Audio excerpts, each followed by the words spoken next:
या भागामध्ये किंवा या पाठमध्ये आपण वुडचा वापर पाहणार आहोत. ज्या प्रकारे आपण कुडचा वापर पाहिला त्याच प्रकारे इथे वुडचा वापर आहे. तर वुडचा वापर सहसा भविष्यकाळ दाखवण्यासाठी केला जातो, हे आपल्याला लक्षात घ्यायचं आहे इथे. ओके. त्याचबरोबर वुडचा कशासाठी वापर होतो, तर would is used for making polite offers and request. ह्याच्यासाठी जास्तीत जास्त वुडचा वापर केला जातो. ओके. त्याचबरोबर वुडचे काही बरेच असे यूज आहेत ते आपण पाहणार आहोत. तर सेंटेन्स वरून आपल्याला लक्षात येईल की वुडचा वापर कशा प्रकारे झालेला आहे. हे सेंटेन्स आपण लक्षात घेऊया. Would you please give me your notes. कृपया मला तुमच्या नोट्स द्याल का. इथे बघा प्रश्न विचारलेला आहे वुडचा वापर करून. Would you join us for dinner. तुम्ही आमच्यासोबत डिनरसाठी सहभागी व्हाल का. ओके. इथे बघा पोलाइटली क्वेश्चन विचारलेला आहे. ओके. बरोबर. त्याचबरोबर ऑफर देण्यात येत आहे, इथे तुमच्या लक्षात येत आहे. Would you mind open the door. दार उघडायला हरकत आहे का. ओके. ओके. म्हणजेच इथे आपण बघा प्राधान्य देण्यासाठी सुद्धा आपण वुडचा वापर इथं करतो. आता for example, I would like to join you. मला तुमच्यात सामील व्हायला आवडेल. म्हणजे इथं आपण सामील व्हायला आवडेल किंवा प्राधान्य देतोय हे तुमच्या लक्षात येत आहे. I would like to have orange juice. मला संत्र्याचा रस घ्यायचा आहे किंवा घ्यायला आवडेल. आता इथे बघा काय म्हटलेलं आहे की refer to the repetitive action we used to do. पुनरावृत्ती होणाऱ्या क्रियासाठी वुडचा वापर होतो. When I was a child, I would love. When I was a child, I would love to eat soil. लहानपणी मला माती खायला आवडायची. ओके. म्हणजे इथे बघा माती खायला आवडायची हे जे रिपिटेटिव्ह ऍक्शन आहे त्याच्यासाठी इथे वुडचा वापर करण्यात आलेला आहे. When I was lived in Nagpur, I would go for walk in the garden every day. मी नागपुरात राहिलो तेव्हा रोज बागेत फिरायला जायचो. म्हणजे रोज फिरायला जाणे हे काय आहे, रिपिटेटिव्ह ऍक्शन आहे. तर त्याच्यासाठी I would go for a walk in the garden हे असं वापरलेलं आहे. पुढचा वापर कसा आहे, फॉर कंडिशनल यूज. ओके. म्हणजे सशर्त वापरासाठी, कंडिशन ठेवण्यासाठी. If I had money if I had more money I would by car. म्हणजे जर माझ्याकडे जास्त पैसे असतील तर मी कार घेईन. म्हणजे कंडिशन इथे दाखवलेली आहे बघा. जर माझ्याकडे पैसे असतील तर मी कार घेईन. Okay. If she had studied she would have passed. जर तिने अभ्यास केला असता तर ती पास झाली असती. म्हणजेच कंडिशन इथे दाखवण्यात आलेली आहे.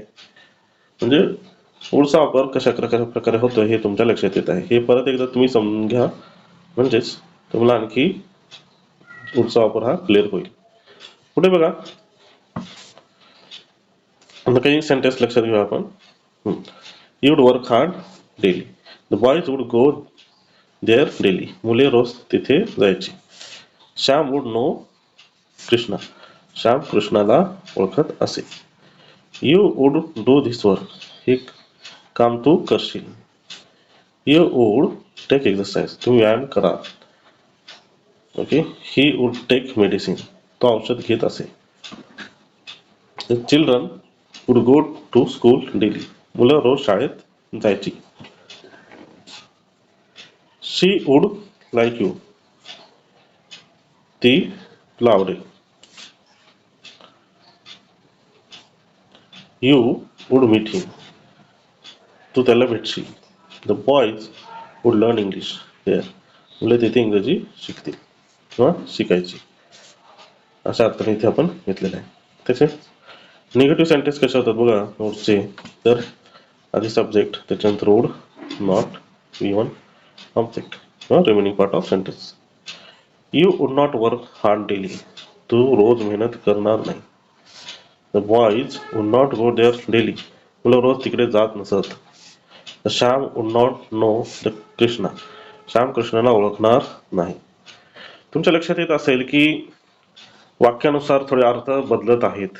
म्हणजे जसा तुम्ही वापर कराल तसे थोडंफार इथे वाक्याचा अर्थ बदलत जातो, हे तुमच्या लक्षात येत असेल. थोडंसं प्रॅक्टिसने तुमच्या लक्षात येऊन जाईल. You would not do this work. तू हे काम करणार नाहीस. You would not take exercise.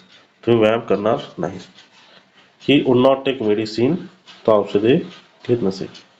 The children would not go to school daily, मुले रोज शाळेत जात नसत.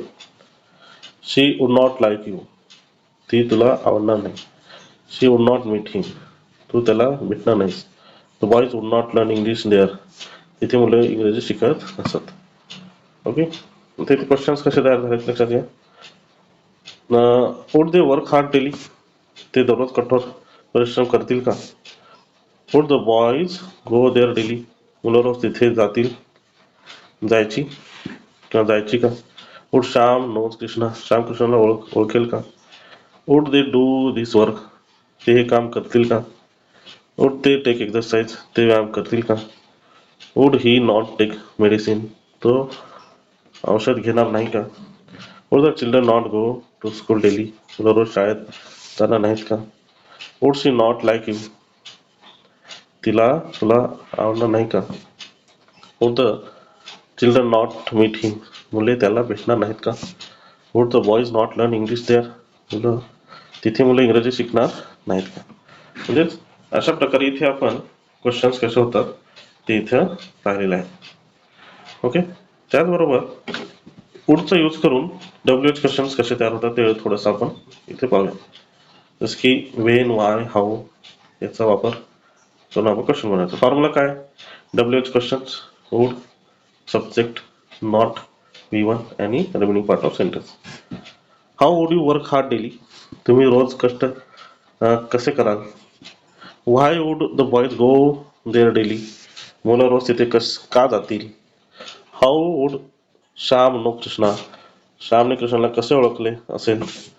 How would you do this work, तुम्ही हे काम कसे कराल. When would you take exercise, तुम्ही व्यायाम कधी कराल. Why would he not take medicine, ते औषधे का घेत नाहीत. Why would the children not go to school daily, मुले रोज शाळेत का जात नाहीत. How would she not like you, तिला तू कसे आवडणार नाही. When would you not meet him, तू त्याला कुठे भेटणार नाहीस. When would the boys not learn English there, तिथे मुले इंग्रजी कधी शिकणार नाहीत, केव्हा शिकणार नाहीत. अशा प्रकारे इथे आपण अर्थ घ्यायचा आहे. ओके, थोडंसं याचा सुद्धा वापर बऱ्याच ठिकाणी होतो आणि थोड्याशा प्रॅक्टिसने तुम्हाला हे चांगल्या प्रकारे समजून जाईल वुडचा वापर. ओके, याची चांगल्या प्रकारे प्रॅक्टिस करा, हे तुम्हाला लक्षात आलं असेल. थँक्यू.